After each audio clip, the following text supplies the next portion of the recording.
Hi, this is Joel McBride, current school board president. I want to talk to you about our vision for education and the financial status of the Salida School District. A timeline was created for the board to start the conversation and determine what ideas were feasible.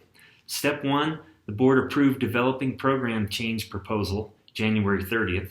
Step 2, proposal was brought to the staff and accountability committees in February and March to determine feasibility and interest. Step 3, bring in other stakeholders, parents, community members, for feedback and questions in March and April. Federal relief funds that were released in March changed the conversation and allowed the district to balance both the 2021 budget and set a stable 21-22 budget. This allows a longer timeline to have conversations to determine any changes to graduation requirement programming. Many of the questions asked in the community meetings are going to be topics of discussion moving forward, specifically about freshman programming and post-secondary certifications involving CMC. When we started the school year in August, we anticipated a large financial deficit, and we spent federal relief dollars, reserves, and deferred capital spending to balance the 2021 school year budget so that we could support both in-person learning and online instruction. Hi, my name is Jody, and I want to talk about fiscal exigency. Really, all it is just a warning. We are not sustainable. So, how did we do it this year? In 2021, we took money from the buildings, we had federal dollars, and we have reserves. However, that's not sustainable. So, what do we need to do in the future? We can leverage our relationship with CMC for curriculum and resources. We can have new efforts because in general, you can't pay staff with federal dollars just to sustain them. You've got to come up with something new, and we've got to get creative. For the 2021 school year, the district did not receive $1.57 million in funding from the state of Colorado. This is where the deficit in the budget comes from. We anticipate a $1 million deficit this next year, 21-22. The state of Colorado collects property taxes and is redistributed to the school districts using a redistribution equation. State equalization funds to our district will drop as our local share of property taxes goes up. During the pandemic, the federal government released elementary and secondary school emergency relief funds, ESSER, and Coronavirus Relief Fund, CRF, grants, which provided one-time temporary financial support to give the district funds to operate through the pandemic. These funds were used to help balance the current 2021 school year budget. In a nutshell, ESSER funding can only be spent in response to COVID needs and not on recurring expenditures. The Salida School District has reserves and voted to use the reserves on early retirement buyout and to create a new location for the Crest Academy and district administration. One of the goals of looking at the program change was to maintain staff positions in a budget shortfall. Before federal funding was released in March, at least 6 positions were needed to be funded in the 2021 budget. Positions were saved through early retirement and by redesigning the online program.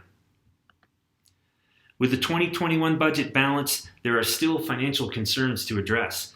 In June, we'll turn our proposed budget into the state. This is a proposed budget as we do not know what our October count will be, nor what our per-pupil revenue will be. The board is willing to spend reserves, but cannot spend these one-time dollars on reoccurring costs. The question the board continually asks is what can we buy with the reserves, like property or buildings? During the community meeting, the board asked for feedback on what the community would be interested in exploring spending reserves on. There is exponential growth in Poncha Springs, and local realtors are estimating 1 in 2 homes are family dwellings. There are only 150 seats in our schools, preschool through 12th grade, before we are operating beyond design capacity. Tracy Rainey from the Colorado School Finance Project presented to the school board on April 13th about the budget stabilization factor. Salida has consistently lost revenue from the state since 2009. Following this trend, we expect to not receive $1 million for the 21-22 school year. In 1998, the school district debruced, which set the property taxes at 21.951 mils at the time. The property tax mill rate declined until frozen at its current rate of 14.6 mils. Last year, the state, looking to fund long-term ways to address state budget struggles, passed legislation to begin returning districts to previous levels of property taxes. Residents and business owners should expect an increase in taxes, 1 mil per year, for the next 8 years. This tax increase was done by the state legislature as an administrative fix. The increase in taxes will not directly benefit the school district. They will reduce the state support of our schools in coordination with increased local share. With the recent change in monies, the board can separate finances and program changes. The finances will be dealt with through May, and the program change will be revisited starting next school year. In addition to these unprecedented one-time dollars arriving from the federal government, the state funding continues to be better than expected, buying down the budget stabilization factor and increasing per-pupil funding. That's 180 degrees from 12 months ago. This is a legitimate question. As noted, a fiscal exigency is a statement to inform the community that there's an issue that must be addressed. The numbers have changed, and the short-term question of finances could support rescinding the statement. The long-term conditions and the potential raise in property taxes could support maintaining the statement as of April 20th, 2021. Our buildings are near capacity, especially if the majority of students return to in-person learning next school year.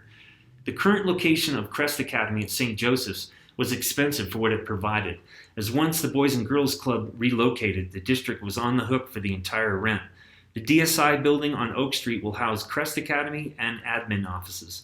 ESSER funds will be used to remodel the space. And finally, CMC will lease the entire Kesner building, increasing programming and providing revenue for the district. Next steps: complete the predictive budget for 21-22 school year. Close down the hardest year of public education. Monitor how reality shows up in the budget.